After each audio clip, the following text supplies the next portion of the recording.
Bonsoir et bienvenue dans les Rendez-vous d'Antoine. Ce soir, j'ai le plaisir d'inviter pour la première fois sur YouTube JB de Babe in the World. Salut JB.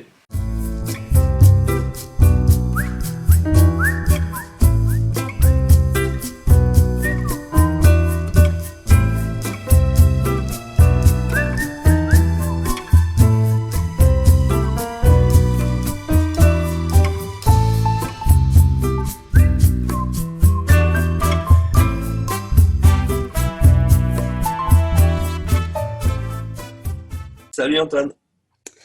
Alors JB, donc tu es le webmaster d'un site on va dire, d'investigation archéologique, en tout cas un site où tu as euh, partagé avec le public toute une collection de photos issues de tes voyages, parce que tu as pas mal voyagé à l'étranger, et aussi des préparations de voyage, comme ce soir on va voir pour Minorque. En deux mots, voilà, ce site, Babe in the World, pour toi, qu'est-ce qu'il représente? Comme tu l'as dit, c'est un moyen pour moi de mettre en ligne mes vidéos que j'ai mis déjà en ligne sur YouTube. Donc déjà de faire un petit point sur ce que j'ai visité et ce que j'ai un peu découvert. Et puis, donc ça c'est sur les deux premiers onglets, vous verrez mes balades archéo et mes voyages, mes vidéos de voyage. Et ensuite il y a des onglets où là c'est plus un répertoire comme un peu mon encyclopédie à moi en fait, avec où je recense un peu tous les sites mégalithiques, toutes les pyramides, voilà, toutes les particularités, les mystères un peu qu'on trouve sur notre planète. Et ouais, parce que bien sûr, si tu es sur Miasme TV, c'est pas pour nous partager tes photos de vacances, mais pour nous partager ta passion sur comme tu l'as dit, les sites mégalithiques, sur les sites d'archéologie dite interdite ou d'archéologie mystérieuse. Euh, et donc, bah, t'es un passionné, hein. Ça t'a pris à quel âge cette passion pour tous ces sites mystérieux? Eh ben, je dirais que, ouais, alors au début, ça a été la passion des voyages. Je dirais que ça m'a pris en regardant aussi pas mal les vidéos de Patrice Franceschi. Il a filmé ses aventures avec la Boudeuse, c'est un voilier qui partait à travers le monde et explorer les zones inconnues. Et donc au départ, c'était vraiment le voyage. Et puis à 30 ans, je suis parti avec mon sac à dos en tour du monde. Donc j'ai bien voyagé pendant un an. Et de là, après, je suis allé me poser un peu aux États-Unis et puis 3 ans au Costa Rica. Donc là encore, j'ai pu voyager en Amérique centrale pas mal. Et voilà, donc là, petit à petit, je me suis intéressé aux sites archéologiques parce que plus j'en voyais et plus ça me posait des questions. Et voilà, la passion, elle est venue comme ça. Donc au début, le voyage et ensuite les sites mégalithiques. Bon, de toute manière, on le voit au bout de bibliothèque qu'on voit derrière toi. Il y a déjà de bonnes références comme celle de BAM, hein, forcément. Bon, il y a le livre de Michel Desailly, même si ça n'a pas de rapport. On reste dans le mystère. Qu'est-ce que je vois d'autre, les lignes d'or, etc. Donc voilà, t'es à fond dans la communauté de la recherche et de l'étrange. Et donc ce soir, pour bien profiter de l'occasion de te recevoir et présenter ton site, on s'est dit qu'on allait présenter une préparation au voyage euh, que tu as faite et que malheureusement tu n'as pas pu y aller parce que avec la restriction liée au Covid, c'est un projet que tu as remis à plus tard. Tu as préparé un voyage sur l'île de Minorque, donc on n'est pas très loin de la France. Et là, tu vas nous faire découvrir un site finalement qui est extraordinaire, qui a des constructions mégalithiques voilà, tout à fait particulières. Et c'est un site dont on ne parle jamais, et pourtant il y aurait beaucoup beaucoup de choses à dire. Ben ouais, voilà, ouais, sur cette île de Minorque, moi j'ai découvert petit à petit parce que en fait, c'est comme tu dis, ça fait 10 ans une dizaine d'années que moi je fais des recherches sur les sites mégalithiques et Minorque, ben j'en avais quasi jamais entendu parler. Et puis un jour, boum, ça m'a sauté aux yeux. Je me suis dit, mais c'est pas possible. En fait, c'est quand on a connu Göbekli Tepe. Donc ça a été une des découvertes archéologiques qui a un peu secoué l'archéologie, j'allais dire, parce que c'est le plus vieux site daté sur la planète, moins de 12 000 ans. Donc là, on surpasse en datation tous les autres sites. Et la particularité de ce site, c'est des piliers en T. Et je me suis rendu compte que à Minorque, il y avait également ces piliers en T.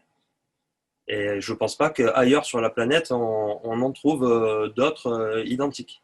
Donc j'ai fait le rapprochement entre ces deux sites et puis de là est venue ma curiosité pour Minorque. Voilà. Donc ce qu'on va faire, tu vas nous faire partager cette préparation au voyage. Tu vas nous commenter un petit peu tout ça. Et on va d'abord déjà se connecter sur ton site que je vais agrandir. Voilà. Donc ça s'appelle babeintheworld.com. Comment est-ce qu'il est structuré ce site déjà en quelques mots? Alors en quelques mots, donc là si vous voyez mon écran, donc en première page accueil contact, pas grand chose, hein, juste les onglets pour s'abonner à ma chaîne YouTube et à ma page Facebook, ma bibliothèque, donc avec un peu tous les livres qui est à revue d'ailleurs, Génération Cité d'Or, et puis voilà toutes les autres choses un petit peu que je feuillette. Ensuite, donc on arrive sur les onglets Mes balades archéo, donc c'est un peu lié à l'archéologie, donc Mexique, Malte, France, Minorque qu'on va voir ce soir, voilà, etc. Mes balades de voyage, alors là c'est plus des images de voyage. Et puis après on rentre dans les parties, les 4 derniers onglets, c'est plus donc ce que je disais comme des répertoires. Alors les mégalithes, on va voir les menhirs d'Olmen-Cromlech, les cairns et tumulus, etc., les murs cyclopéens. Après, ensuite, j'ai fait plein de choses sur les pyramides. Et donc là, c'est beaucoup de photos et puis tous les mystères un petit peu qui entourent ces lieux. Donc, je mets en lien beaucoup de vidéos qui sont sur YouTube pour retrouver des vidéos de un peu tous les intervenants YouTube qu'on connaît. L'apprentissage, Daimian, Quentin Leplat et bien tous les autres. Voilà, donc on continue comme ça avec rock cut et troglo. J'ai appelé ça, c'est taillé dans la roche en fait, les rock cut et troglodyte. Donc voilà, plusieurs onglets, vous pouvez vous balader dedans. Et un dernier onglet, autre monde des mystères. Donc là, on parle du plus de inframonde, extramonde, mystère et légende, complot ou info. Donc là, voilà, on rentre encore aussi dans d'autres choses étranges. Voilà pour le site un petit peu. Ok. Allez, donc on va aller dans le vif du sujet. Comme ça, on va voir comment ça se passe sur ce site. On va aller du côté de Minorque. Allez, alors Alors, Minorque, donc ça se trouve où déjà, en 2 mots? Minorque en Méditerranée, hein, c'est l'archipel des Baléares. Donc il y a l'île de Formentera, l'île de Ibiza, Majorque et Minorque. Et, euh, et donc l'île de Minorque, c'est beaucoup moins peuplé que l'île de Majorque, mais c'est là où on va retrouver la plupart des sites mégalithiques. Donc D'accord. C'est rattaché à quel pays? L'Espagne? c'est C'est ça? l'Espagne, ouais, l'Espagne. D'accord. Et donc, ce qui est important aussi de noter par rapport à cette île de Minorque, c'est sa superficie, sa taille. Combien fait-elle? Donc la taille de Minorque, c'est 700 km². Et en fait, Minorque, c'est l'endroit au monde où la densité de sites préhistoriques est la plus importante. Donc il y a 1500 sites préhistoriques sur 700 km², ce qui donne deux sites préhistoriques par kilomètre carré. Donc C'est voilà, énorme. déjà, 700 km², c'est 35 km par 20 km. Donc, c'est- voilà. Et donc là, 1500 sites préhistoriques déjà. Donc première caractéristique de cette île, vraiment, moi qui m'a surpris déjà. Et puis ensuite, des sites mégalithiques. Donc. Et alors là, on va commencer dans les sites mégalithiques. Donc on va retrouver plusieurs structures. Il y a ce qu'on appelle des talayotes. Ce sont des tours faites de grosses pierres assemblées en pierre sèche, hein, donc sans maçonnerie, pierre sèche. Ensuite, il y a des tolas, donc ce sont des ensembles en forme de fer à cheval avec des gros piliers mégalithiques, ben, on verra ça tout à l'heure.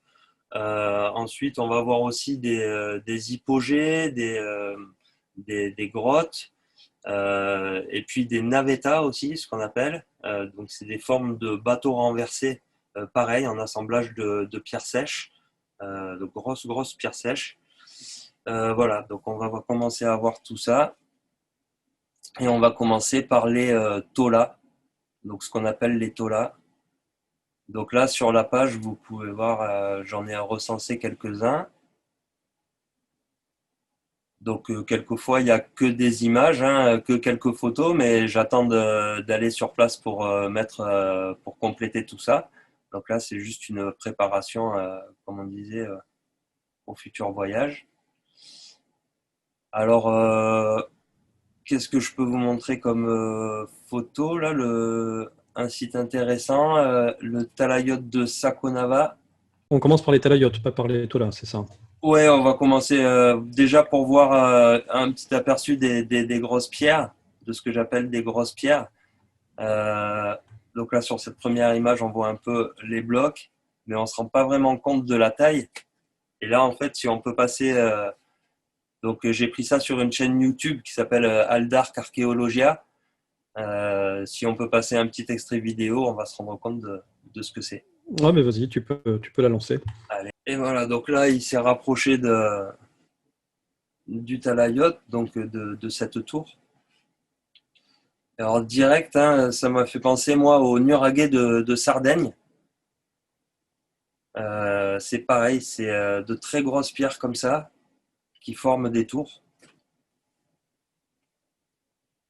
Donc là, vous voyez la taille des pierres, c'est quand même du très gros caillou. Alors, du coup, il y avait il y a des carrières qui ont été mises à jour.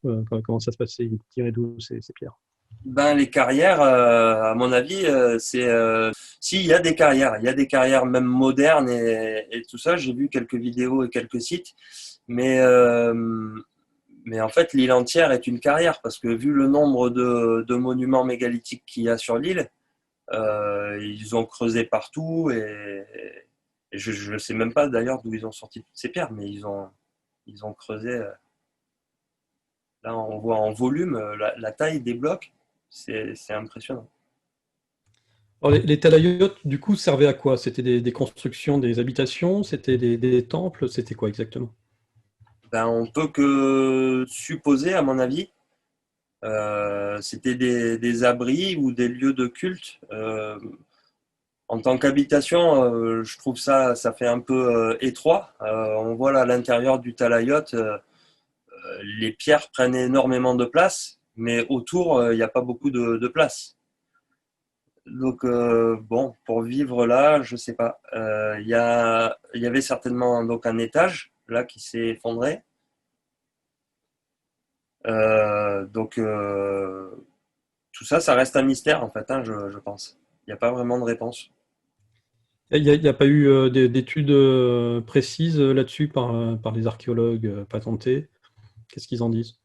Dans ce que moi j'ai, ben, on ne trouve pas énormément de choses donc sur Minorque. J'ai feuilleté des sites en espagnol, j'ai écouté pas mal de vidéos. Euh, on sait que ces lieux ont été occupés, euh, mais pour moi on ne sait pas grand-chose hein, de tout ça et à quoi servaient ces lieux, quoi. Et la population qui habitait l'île, on a su l'estimer? La population, c'est pareil, on ne sait pas grand-chose non plus, donc on appelle cette civilisation la civilisation talayotique, et donc d'où le nom de Talayot. Donc voilà, les Talayotic people, on les appelle. Mais en fait, c'est un mystère, on ne sait même pas qui sont ces gens, il n'y a pas grand-chose sur eux. On a retrouvé des os ou des poteries ou des choses comme ça qui ont servi à dater ces endroits. mais on ne sait même pas, on n'est même pas sûr que les os qu'on a retrouvés sont vraiment les bâtisseurs de ces endroits-là. C'est peut-être des gens qui sont venus plus tard et qui ont investi aussi les lieux. Mmh. Ouais, ce sont peut-être des squatteurs et pas forcément des bâtisseurs. L'île a été vidée de sa population à peu près quand ça? On a une info aussi là-dessus? L'île, bah, les populations se sont succédées un petit peu sur l'île, hein. Elle est toujours habitée actuellement par des populations locales? Minorque, ouais, ouais, il y a des gens qui habitent sur Minorque. Donc il y a deux villes principales ouais, ouais, ouais. D'accord. Oui, là, on voit effectivement une Donc construction moderne en bitume. ouais, ouais, donc ouais. C'est- Donc voilà Donc, un juste petit pour peu. revenir par rapport à la datation donc, de ces sites, ça nous amènerait à peu près à quelle époque historique? Donc la datation officielle, c'est moins 1500. Voilà, moins 1500 à moins 800. Donc D'accord. On est très postérieur au site de bah, bah, moi, Gölbekli c'est là Tepe. où ça colle. Voilà, c'est là où ça colle pas en fait. C'est là où, pour moi, ça colle pas. À cette époque-là, on était déjà sorti de la période de ce qu'on appelle mégalithe. J'ai l'impression, en tout cas. Et donc sur l'île de Majorque, ils ont retrouvé des restes humains. Les plus vieux restes humains qu'ils aient retrouvés, c'est moins 4800 ou moins 4000, moins 4800. Et, et voilà, quelques traces d'outils, pareil, datés de la même période. À part ça, pas grand-chose de plus. Pour eux, donc c'est pour les archéologues, ces mégalithes sont aux environs de moins 1500. D'accord. Ils ont retrouvé que de la pierre. Il n'y a pas d'objets de culte, de statuettes, d'ossements gravés, ce genre de choses? Pas de choses anciennes comme ça. Ils ont retrouvé des choses. On verra peut-être tout à l'heure à travers un site là. Mais une statue d'Imhotep, par exemple, des objets, mais plus qui correspondaient à des phases d'échange avec peut-être aussi les Minoens de l'île de Crète, avec les Étrusques d'Italie, avec qui faisaient aussi du commerce avec les Égyptiens à cette époque-là. Donc effectivement, oui, il y a eu de l'activité à cette période, ouais. Mais bon, de là à dire que ce sont eux les bâtisseurs de ces structures, voilà, moi c'est là où je suis pas tout à fait d'accord. Ok. On va passer au Tola. Donc les Tolas, ce sont les constructions hantées, c'est ça? Donc là, voilà, ouais. Les Tolas, donc c'est pareil, j'en ai fait une, une bonne liste. À mon avis, ils y sont quasiment tous, ceux de l'île de Minorque, en tout cas ceux en bon état, parce qu'il y en a qui sont aussi cassés et effondrés. Donc on peut aller voir celui-là de Torre den Gomes, ou Torre den Galmes aussi, ça dépend comment on dit. Et donc là, voilà. Alors voilà les premières structures en T qu'on appelle. Donc ce sont de belles pierres, hein, hautes de 4 mètres 50. Il y en a qui sont plus hautes que ça encore. Est-ce que c'était des piliers, des fondations qui supportaient une structure supérieure dans cette bâtisse, ou est-ce que ils ont juste construit un monolithe avec un chapeau dessus? Et bien voilà. Alors moi je pense, comme ce que tu as dit, ce que ça m'inspire, je verrais moi bien en plus dans d'autres structures on le voit, ils ont mis carrément je montre avec mon doigt, mais entre les pierres, il y a des pierres hautes comme ça qui font un chapeau. Donc ça, c'est dans les structures qu'on a vues juste avant dans les taulas. Il y a un pilier qui s'évase vers le haut et après des, des gros mégalithes en pierre qui font les poutres, qui remplacent les poutres en bois en fait des maisons traditionnelles. Là, je me dis que ça pourrait être la même chose parce qu'on voit comment sont placés les autres piliers autour de ce thé. Ça pourrait être pour accueillir des rondins de bois ou des pierres pour faire un toit, effectivement. D'accord. Donc finalement, on serait plus dans de l'architecture mégalithique plutôt que dans du culte mégalithique. Ben, les taulas, ça ressemble peut-être plus à une forme d'habitation. Tout à l'heure, tu me demandais si dans les talayotes, par contre, ressemblent plus à une forme d'habitation que les taulas pour moi. Voilà, il y a plus d'espace déjà. Euh, mais je regardais une conférence de Howard Crowest sur Minorque. Euh, Lui, il voit purement, enfin, a priori, quelque chose vraiment lié avec le soleil et puis quelque chose lié avec le culte, forcément, mais aussi avec le soleil. Donc, si ça agit avec le soleil, là, c'est pas une structure avec un toit, c'est vraiment juste pour donner des repères grâce aux ombres, etc., sur le soleil et les équinoxes et tout ça. Mhm. Oui, parce que j'allais te demander si finalement la barre supérieure du T était orientée systématiquement, je sais pas, est-ouest, nord-sud ou une autre type d'orientation.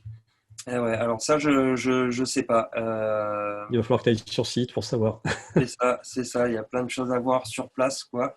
Les informations là, elles sont dures à trouver. Et même au World Crust, donc je suis allé voir la conférence et j'espère en apprendre énormément. Et en fait, il n'est pas allé non plus à Minorque et il a travaillé sur documents sur 3-4 sites. Donc c'est pareil, je pense qu'on n'a pas une vision vraiment globale de tout ça, quoi. Il y a pas eu vraiment de travail sur la totalité de ces sites, j'ai l'impression. D'accord. Tu as, peut-être un autre site intéressant, un autre tola intéressant à nous montrer? Ouais, donc là, bon, juste en continuant là sur Torre d'Engelmes pour les petites photos. Là, on voit cette photo-là, donc je la mets en plein écran, mais voilà les piliers dont je parlais qui peuvent faire la structure de toit. Ça, ces grosses pierres là, voilà à quoi je pensais tout à l'heure. Mhm. Oui, là c'est évident. Oui. Mhm. Hein, voilà, ça. Ah mince, je suis sorti. Et en fait, ce que je voulais vous montrer aussi. euh, Donc là, j'ai mis des vidéos à la fin. Voilà, je voulais montrer aussi là ces silos creusés dans le sol. Donc ça, c'est des choses moi qui voilà, ça saute aux yeux quoi. Puis c'est un gros travail. Hein. C'est là, c'est vraiment on creuse dans la roche. Vas-y, clique sur ta photo pour qu'on puisse la Ouais. voir.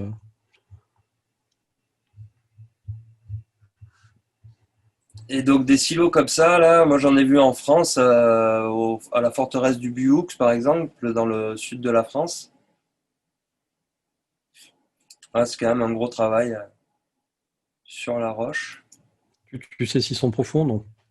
Ah non, là, bon, Tu là, n'as ils pas sont d'idée? remplis d'eau, et puis pareil, donc j'y suis D'accord.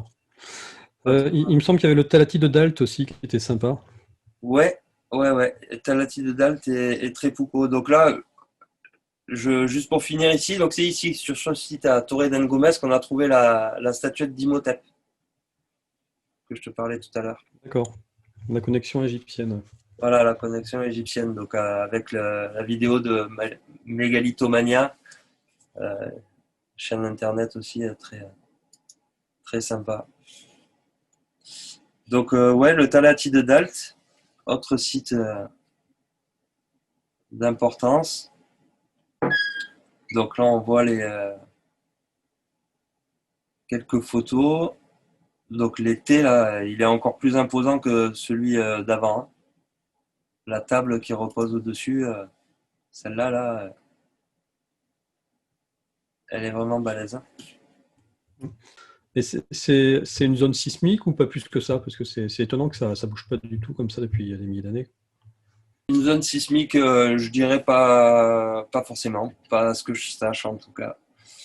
On est en pleine Méditerranée, là je sais pas. Ok.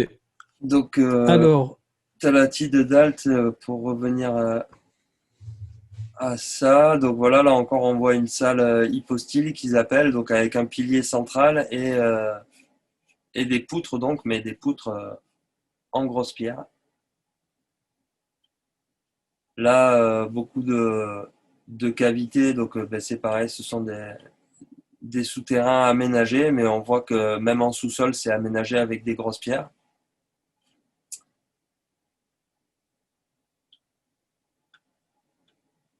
Voilà, alors quelques pierres trouées, alors ça aussi, ça c'est des pierres qui peuvent servir hein, avec le soleil et à marquer certaines choses par rapport au soleil. Voilà, encore une vidéo là où on s'aperçoit aussi bah, de la taille des gens avec à côté de ces piliers. Donc un autre site avec un tola très intéressant, c'est Trepouco. Trepouco, j'aime bien ce site parce que il est entouré d'une forme en étoile. Donc là, on voit la taille du thé. Je vais l'agrandir, la photo.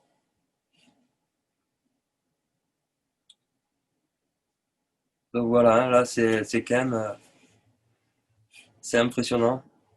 mais ça doit être un véritable gruyère, l'île, quoi. Avec toutes ces pierres qui ont été extraites, il doit y avoir des trous partout, non? C'est dingue, mais c'est, voilà, 1500 sites préhistoriques, plusieurs dizaines de sites mégalithiques avec des blocs comme ça. C'est impressionnant. Oui, parce que c'est vraiment d'une seule pièce et elles sont très bien taillées, quoi. C'est dingue. Hein. Là, moi, quand j'ai vu ça, j'étais vraiment Mais c'est vrai étonné. que c'est bien d'avoir. Parce Ouais. que ce que je me dis, pardon, mais ce que je me dis, c'est qu'on entend parler de Puma Punku tous les 4 matins, de plein d'autres sites incroyables et que j'adore aussi. Mais on en entend parler plein de fois. Et puis Minorque, tu vois, Là, il y a clairement une expédition à faire sur place. il y a une expédition, il y a plein de choses à faire. Il y a un gros documentaire à faire aussi. Ouais, moi, je vois bien le bon documentaire ou le bon film là. Hein. Si Gérard Combe me regarde, je suis partant pour faire un documentaire. Voilà, quand tu veux. C'est Georges Combe, Et pas c'est Georges. Gérard. C'est Georges. Je me suis Du coup, trompé, pardon. du coup, Georges il Combe. t'appellera pas. Ah, il m'appellera pas. Je me suis loupé, je me suis loupé. Ouais, Bon, voilà. ouais, il y a. Ah, là, on a vu là dans la vidéo, descend un petit peu. Ouais, Là, ce serait quoi ça? Un petit bol? Petite ouais. vasque? Une vasque. Donc ouais, à l'entrée de chaque site en forme de fer à cheval, il y a des réceptacles où ils faisaient des feux. Donc on peut dire que c'est ça un signe de comme pour quelque chose pour une cérémonie quoi, ou un lieu de culte. Parce qu'il y avait des endroits où il y avait des réceptacles comme ça où ils faisaient des feux. Ok. Bon, on va passer maintenant aux hypogées et aux grottes là, qui sont sur l'île. Donc une hypogée, si tu peux nous rappeler ce que c'est. Donc une hypogée, ouais, c'est une cavité creusée dans le sol. Euh, et où on y a déposé des objets funéraires. En gros, c'est comme ça qu'on définit une hypogée. Mais ça peut être également aussi des habitations. Enfin voilà, donc ce sont des cavités creusées dans la masse rocheuse. Donc on va voir que voilà, il y a des sur un même espace en fait creusé, il y a et des habitations et une nécropole en fait. Donc il y a D'accord. plusieurs espaces. La plus belle, là, celle que j'ai envie de vous montrer, c'est Cala Morel, parce que c'est là où on va trouver des choses intéressantes. Il y a du style, en fait, dans cette hypogée. Donc, je sais pas, pareil, hein, c'est du travail fait sur la roche, donc c'est difficile à dater. Officiellement, il y a une date, mais on ne sait pas trop. Donc là, quand même, c'est stylisé, hein, Ouais, c'est ce que j'allais dire. On dirait qu'il y a quand même un peu plus de travail sur la pierre. On est plus sur là, les voilà, ça me tailles. fait, ouais, ça me fait penser à du minoen ou du style étrusque aussi, quoi. Mm, mm.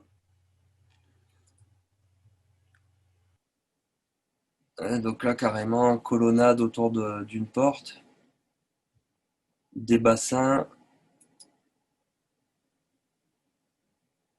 et voilà un peu une vue d'ensemble.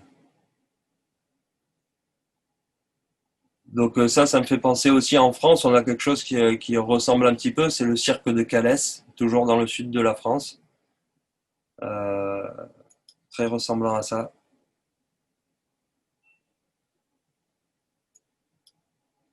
Donc voilà, encore un gros boulot là, d'extraction. On parlait de carrière, bon bah ça c'est aussi des sites d'extraction puisqu'ils ont enlevé de la pierre de là.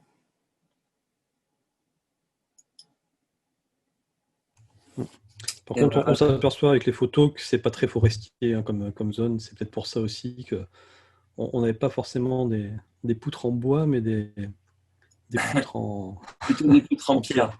pierre. Ouais, Mm. ouais, peut-être, ouais. Donc là, ouais, à l'intérieur des grottes.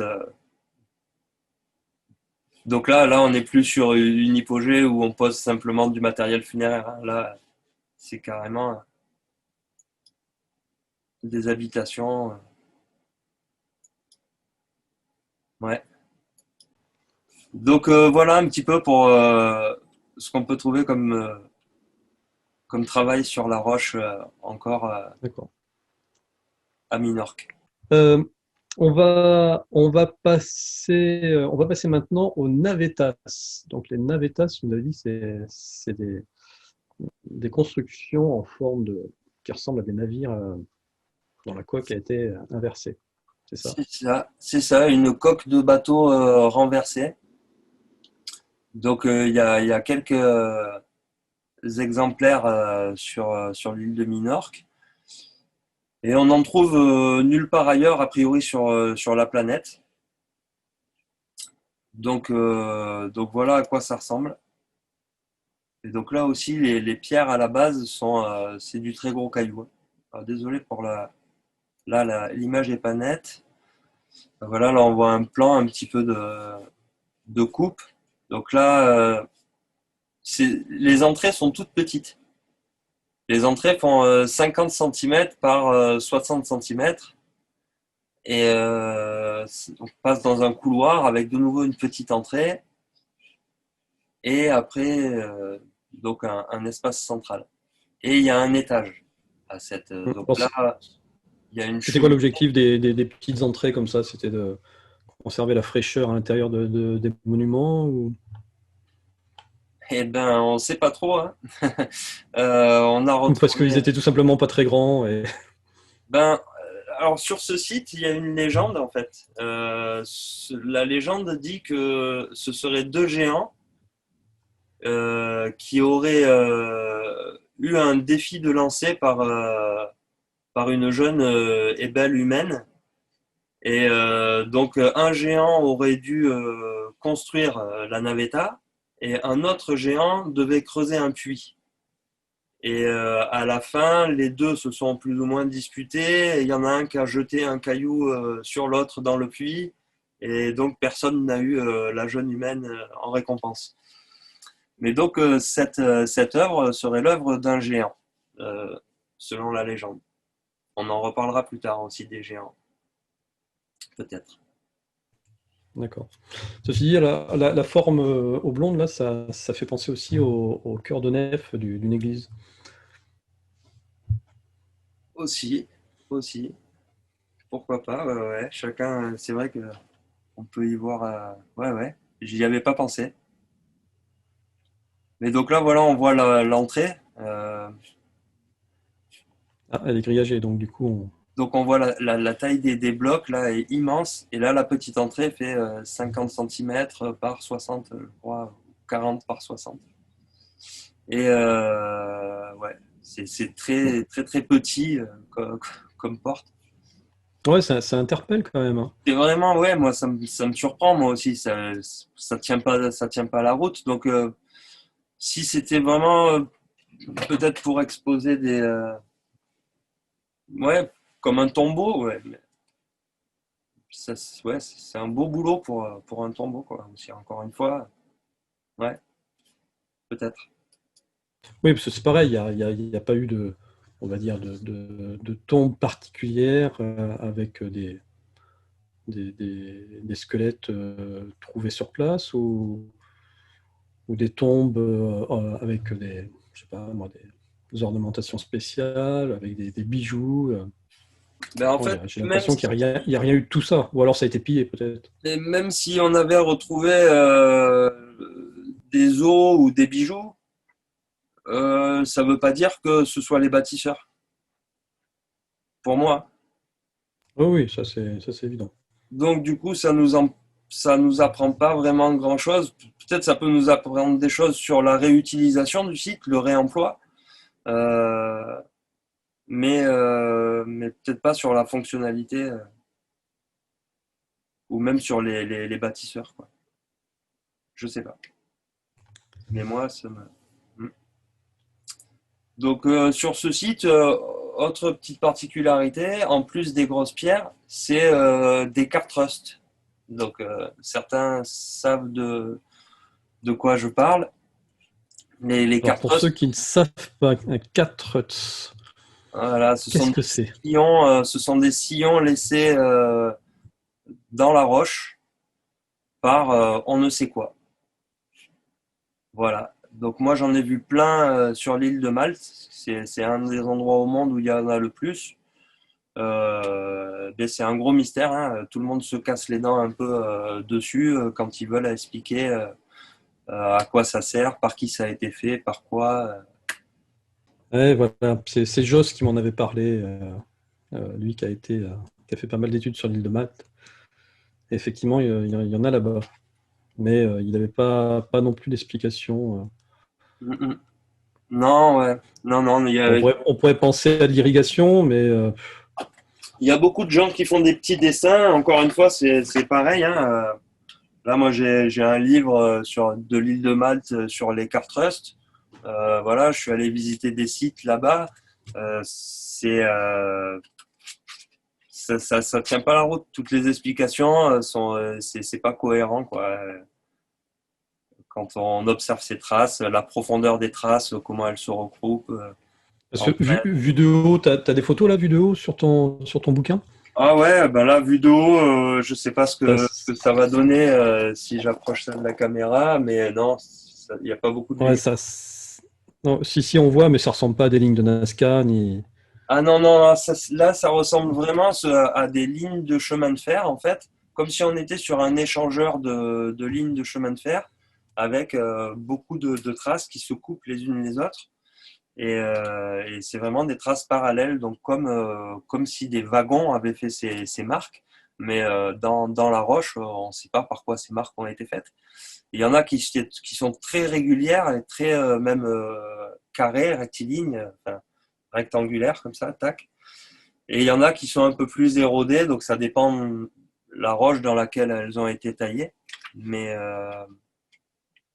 non, c'est vraiment un gros sujet, on pourrait faire toute une émission dessus.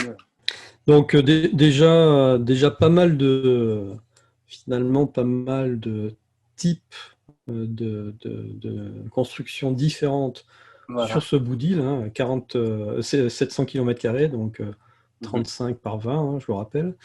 Et c'est vrai que du coup, on voit une collection de constructions bien distinctes, bien différentes, et sans aucune explication. C'est surtout ça qui est surprenant, ou Ben, avec très peu d'explications. il y a des sites encore sur Terre où on a du mal à expliquer. On parlait de Malte tout à l'heure. C'est pareil, on parle d'un peuple mégalithique qui serait venu, aurait bâti des constructions gigantesques et puis qui serait parti. Donc on ne sait pas pourquoi ils sont partis, on ne sait pas comment ils sont disparus, comment ils sont même arrivés là, qui c'était. C'est un mystère. C'est sur un peu tous les continents, je crois qu'on a le même problème, hein. L'île de Pâques. les Olmecs, les têtes colossales des Olmecs au Mexique, où il y a beaucoup de grosses pierres comme ça qu'on attribue à des peuples, mais on ne sait pas grand-chose sur ces gens. Bah, justement, après, sur la suite de cette page sur Minorque, ben, j'essaie de faire des connexions avec la Sardaigne déjà dans un premier temps. Enfin non, dans un premier temps déjà c'est Göbekli Tepe, hein, puisque c'est à ça que j'ai comparé Minorque dans un premier temps. Donc là j'ai fait un petit juste petit court montage pour montrer des images de Göbekli, ceux qui connaissent pas. Ensuite Mm. on peut faire C'est surtout ceux qui arrivent à le prononcer aussi bien que toi. Moi, si je ne l'ai pas écrit sous les yeux, à chaque fois, c'est terrible. d'accord, Göbekli Tepe. ouais. Et donc après, voilà, il y a la Sardaigne aussi, donc je parlais un petit peu aussi tout à l'heure, où il y a beaucoup de sites mégalithiques. Donc j'ai mis des liens avec des albums photos très sympas sur la Sardaigne, avec des photos vraiment incroyables. On va pas les ouvrir là peut-être parce que là on pourrait y passer du temps. On peut faire une autre connexion avec les Étrusques aussi, qui faisaient beaucoup de travail sur la pierre. On en a déjà parlé, mais là aussi j'ai mis d'autres liens et d'autres photos. Là, du coup, les cavités ressemblent pas mal à celles que tu viens Et de nous montrer. voilà, hein, c'est ça. Hein, donc ça, c'est un Étrusque Italie, proche de Rome, hein, pas très loin de Rome, mais plus sur la côte. Après, on peut faire aussi des liens avec la Corse. La Corse, c'est pareil. On ne sait pas tous qu'il y a des choses vraiment étranges en Corse et des sites mégalithiques. Ils appellent ça des châteaux forts préhistoriques, des châteaux préhistoriques. Donc j'en ai répertorié quelques-uns. Si voilà, c'est sympa d'aller faire un tour. Bon, par exemple, celle-là, Torre de Sequia, juste pour voir un peu la ressemblance avec ce qu'on a vu tout à l'heure et les tours. Vous voyez l'assemblage des pierres et encore des très gros blocs organisés en tours. Donc, euh, donc voilà, on voit la forme là, hein, ça ressemble vraiment à ce qu'on a vu tout à l'heure sur l'île de Minorque. Peut-être un peu Un peu, moins importantes, les pierres, un j'ai peu moins l'impression quand grosses même. les pierres, ouais, Mm. peut-être un peu moins grosses là. Ça ressemble beaucoup ça au broc d'Écosse. Les brocs d'Écosse là, Ouais. c'est tout un sujet, mais j'adore. Mais c'est pour moi, voilà, c'est un peu les mêmes genres de construction, nuraghe, broc et tola. Donc voilà, donc connexion avec peut-être avec la Corse aussi et le mégalithisme en Corse, avec les menhirs corses à Filitosa, Et voilà. après, ce serait pas délirant de se dire qu'une civilisation qui écumerait la Méditerranée soit passée sur toutes ces îles de la Méditerranée. Ben ouais, Et fait des connexions entre la Sardaigne, la Corse, Minorque, la Crète, Malte, etc. l'Égypte, exactement. En fait, bah là, je suis en train de lire le livre de Sylvain Tristan, Les Lignes d'or. Bon ben, moi, je suis sur un peu la même idée que lui, c'est-à-dire un peuple mégalithique premier même que je vais appeler, c'est-à-dire qu'après ils ont transmis leurs connaissances à d'autres peuples, mais il y avait un peuple mégalithique premier pour moi qui savaient naviguer, qui étaient même des grands marins et qui sont allés un peu sur les quatre coins de la planète transmettre leur savoir, certainement, apprendre à d'autres cultures le travail sur la pierre. Et après, on peut voir bah, justement que ils ont laissé un peu un travail de base identique, mais après, chaque culture a, a donné, a exprimé son art de manière différente euh, aux quatre coins de la planète, quoi. Mais donc, il y a le mégalithisme breton, j'allais dire, Bretagne et Grande-Bretagne, avec un certain type de dolmen, et puis il y a le reste. Mais donc, voilà, chacun, l'île de Pâques, voilà, c'est très spécifique, les têtes Olmec, c'est très spécifique, Mais à chaque fois, il y a ce gros travail sur la roche et avec des pierres qui pour nous paraissent intransportables et même des fois qui nous paraissent dures à tailler quoi, et à travailler de cette façon. Donc, Oui, sur le transport des pierres, c'est un vrai sujet de fond. Je sais qu'on avait fait une vidéo avec, Joss, justement sur ce transport des pierres où les archéologues trouvent toujours des solutions, lorsqu'ils font des comparaisons avec des pierres de petite taille, mais le problème c'est que c'est pas proportionnel et dès qu'on arrive à des tailles et des poids, de plus de 500-600 tonnes et cetera, le transport, il n'est pas si simple que ça et on ne peut pas le transposer sur le papier, ça marche pas comme ça, quoi. Et on se retrouve effectivement là quand on a vu, quand on voit ces pierres en T, déjà comment est-ce qu'ils les montent en haut mais ouais. de leur mégalithe. Bon, il doit y avoir des systèmes tu fais quoi? Il faut des systèmes de poulies, de treuils, de palanques, tout ça. Ouais, c'était la même question sur les chapeaux des Moaï sur l'île de Pâques. Euh, Hmm. c'est exactement pareil. Et en fait, enfin les archéologues, ceux qui font les petits panneaux sur les sites de visite, ils expliquent qu'ils avaient fait carrément une rampe d'accès où ils montaient le chapeau par la rampe et ils allaient la déposer sur la tête. Mais rien que la rampe d'accès pour aller mettre sur le chapeau qui est à 5 mètres du sol, et puis il n'y a aucune trace de ces rampes. Et s'il fallait faire une rampe pour chaque chapeau, enfin bon, c'est des choses incroyables. Mais tout est, est résolu par des petits dessins magiques là. J'adore ça. Mm, mm. Alors, juste pour finir sur Minorque, du coup, est-ce qu'il y a encore d'autres choses exceptionnelles à Ouais, voir là-bas? alors ouais, donc là, bon ben, je vous laisserai défiler pour les curieux. Il y a encore des choses. Ben, tout à l'heure, on voyait les silos dont je te parlais. On a regardé. Ben là, voilà, j'avais vu les mêmes au Fort Buux, donc j'ai mis les photos. Bon, quelques trucs intéressants, je vous laisserai feuilleter. Je parlais même des pyramides de France. Et puis après, j'avais fait un lien avec tous les sites autour de la Méditerranée mégalithique, parce qu'il y en a un bon nombre. Donc j'ai mis mes vidéos aussi sur l'île de Malte avec des sites qui ressemblent beaucoup à ce qu'on a vu là sur l'île de Minorque. Euh, avec des dalles collées les unes aux autres en fait et qui forment une enceinte. Donc c'est vraiment des sites qui sont très très comparables. Euh, donc voilà, il y a les gros dolmens d'Espagne, hein, Antequera, qui ressemblent aussi aux dolmens de la Roche-Chauffée par exemple, ou à des très très gros dolmens. Je vous laisse feuilleter tout ça, mais c'est vrai que c'est très intéressant, on pourrait y passer des heures. Pour finir sur Minorque, j'ai mis quelques liens avec aussi des photos sur les musées, des pièces aussi qu'ils ont retrouvées un petit peu. Ouais, c'est quoi ce disque fondu là? Ouais, c'est un disque, alors ils appellent ça disque solaire, c'est un disque de cuivre. Et voilà, pas grand-chose de plus quoi dessus, pas plus d'infos que ça. Moi, la forme m'a interpellé Tu, aussi, mais sans pouvoir dire vraiment ce que c'était. tu peux agrandir ton diaporama là Ouais. en cliquant dessus? Donc eux ils disent si j'ai lu quelque chose, ils disaient que c'était juste peut-être la façon dont ils coulaient le cuivre pour pouvoir le déplacer comme des lingots en fait. D'accord.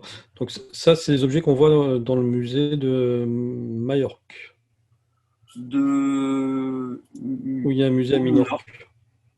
Musée de Minorque, ouais, musée de Minorque. D'accord.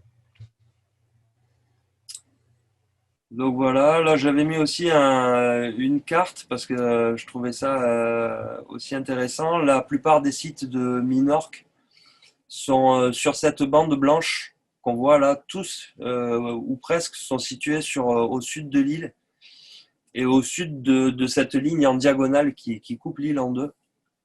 Voilà, donc tous les sites sont au sud.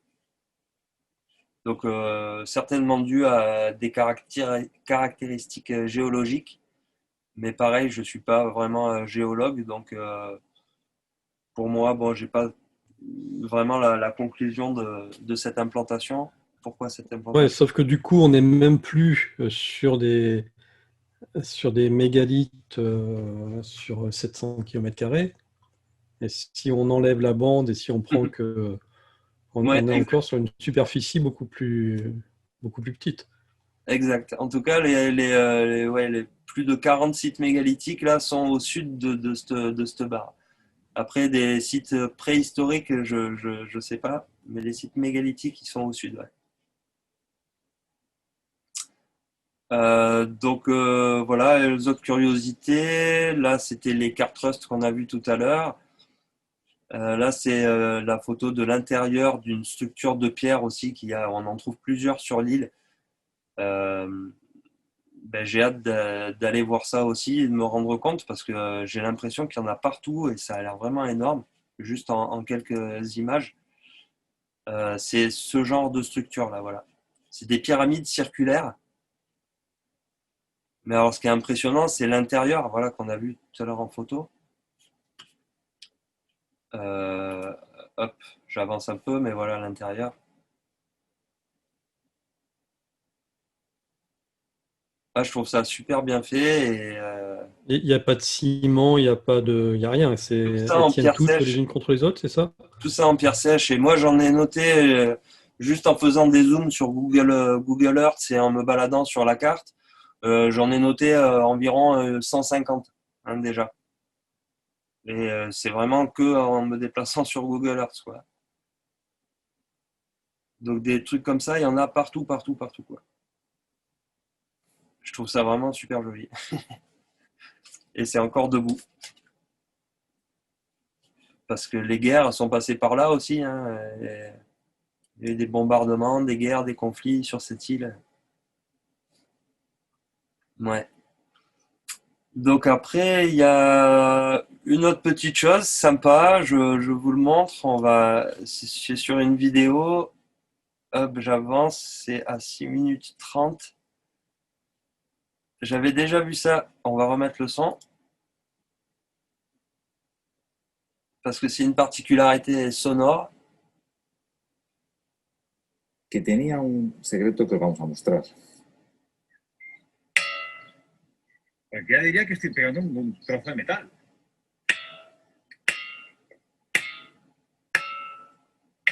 Tu vois? Donc j'avais déjà vu ça sur un site en Inde où il montrait une pierre comme ça qui sonnait le métal. Y ni qué deciros, Et donc il y en a une aussi que quelqu'un a trouvée sur un site de Minorque. Si tu fermes les yeux et que tu regardes pas l'image, ouais, effectivement, tu as vraiment l'impression C'est vraiment, ça t'es en sonne train de... le fer. Hein. Ouais, ça sonne le faire, c'est ça. Mm. C'est dingue. Hein. Et, j'avais vu Praveen Moa, la chaîne là, de l'Indien, pareil, qui faisait sonner la pierre comme ça. Voilà, peut-être ça, cette autre curiosité. Un rocher très étrange. Moi, j'adore ce genre de choses. Alors, je saurais pas vous dire ce que c'est. Hein.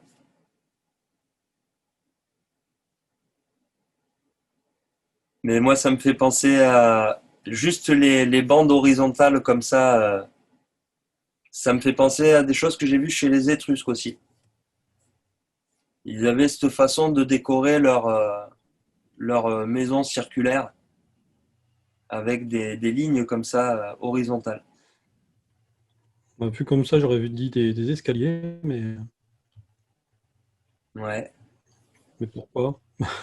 Et donc, ouais, alors on va voir la pierre de derrière. Mais je sais pas, donc ça c'est pareil, c'est une formation a priori naturelle, hein, enfin, de ce qu'on pourrait Ah, penser. Mais non, je trouve ça non, très étrange, quoi.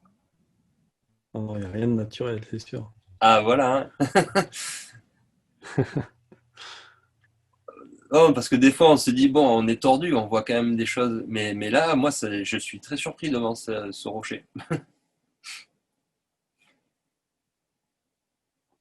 Ouais.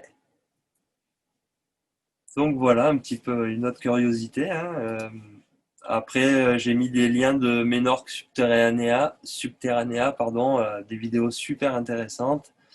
Et je finirai, allez, une dernière chose. On n'a pas vu les murs cyclopéens aussi. Il y a des murs cyclopéens, donc des très grosses pierres et plusieurs murailles sur l'île de Minorque et de Majorque. Et puis je finirai par l'île de Formentera. On a parlé des géants tout à l'heure.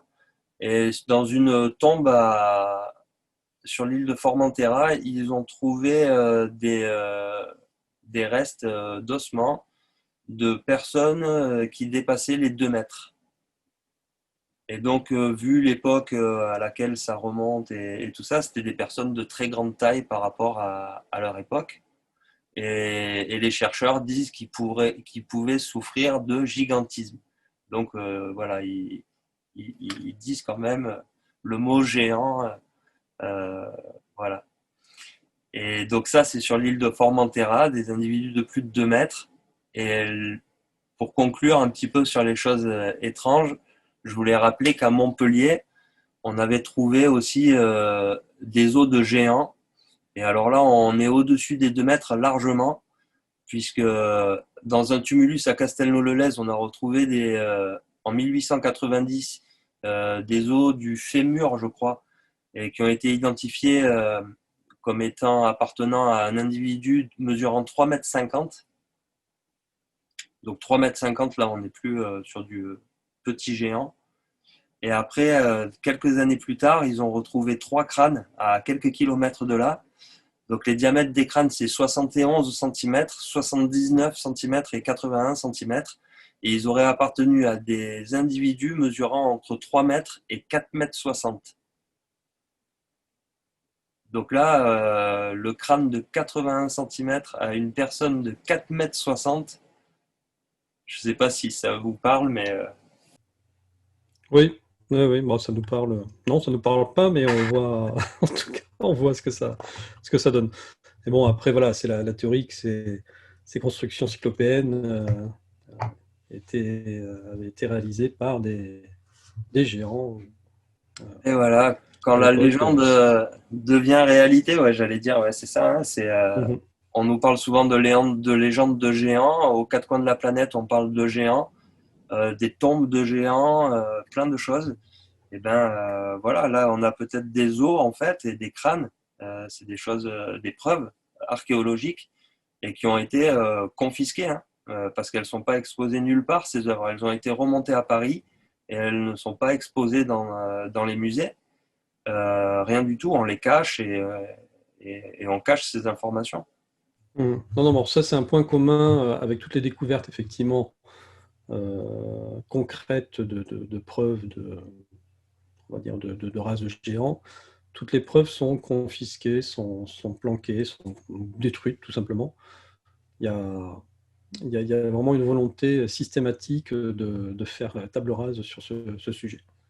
Voilà. Et pourtant, Après, ça pourrait nous aider, nous, à résoudre un petit peu tous nos problèmes. Parce que si les géants vraiment existaient, alors ils auraient pu aider les hommes, euh, peut-être à réaliser ces monuments. Et donc là, eh ben, il y a beaucoup de problèmes qu'on se pose au niveau du transport et de la manutention de ces pierres qui pourraient être résolus. je crois que c'est Immanuel Velikovsky qui avait une théorie intéressante qui disait qu'il y avait eu plusieurs lunes différentes autour de la Terre et, et en fonction de la lune qui était présente, forcément la gravité ou l'attraction de la Lune était plus importante ou moins importante et avait un effet sur la taille des personnes. Et je crois, alors, il y a très longtemps que j'ai lu ça dans son livre, les géants étaient sur une période où il y avait 2 lunes autour de la Terre, donc euh, les personnes étaient naturellement grandes parce qu'il y avait ça reste tout ça du conditionnel, mais Ah ouais, le livre de Velikovsky monte en collision et est vraiment très intéressant. d'accord. Ouais, on sait bien de toute façon que les dinosaures ont existé et donc c'était des êtres géants parce que l'atmosphère était différente certainement à l'époque. Donc Donc pourquoi pas pour les hommes pareil. Pas pour les hommes, tout à fait. Ok JB, du coup on a fait le tour de ce projet de voyage sur l'île de Minorque. Eh ben ouais. Ça va se concrétiser 2021 ce projet? Eh ben, je l'espère. Là, moi, donc, si tout va bien, en fait, je suis en vacances dans 3 semaines et moi, j'ai prévu d'aller à Minorque début octobre pour 15 jours. Ah bah d'accord, c'est même du 2020 alors. Donc oui. Par contre, bah, je devais déjà le faire donc en mars là, et puis ça s'était pas fait, mais donc là, ouais, c'est reporté à octobre. Mais on verra où on en est par rapport au Covid, aux tests et tout ça. Moi, j'ai pas envie de prendre le test dans le nez. Donc du coup, si on m'oblige à quoi que ce soit, je resterai en France et j'irai voir d'autres mégalithes en Bretagne et ce sera un séjour de 15 jours en Bretagne. Donc voilà, 15 jours à Minorque ou en Bretagne, on verra les vidéos que je ramène. Ok, bah écoute, dès que tu nous auras ramené des vidéos, n'hésite pas à les partager. Voilà, et puis comme Avec ça on ira faire un deuxième escapade du côté de Minorque en fonction des ressentis sur place. Et c'est là où on va voir en plus la différence entre l'étude, on va dire, à distance sur papier et l'étude sur place. Le ressenti sera complètement différent.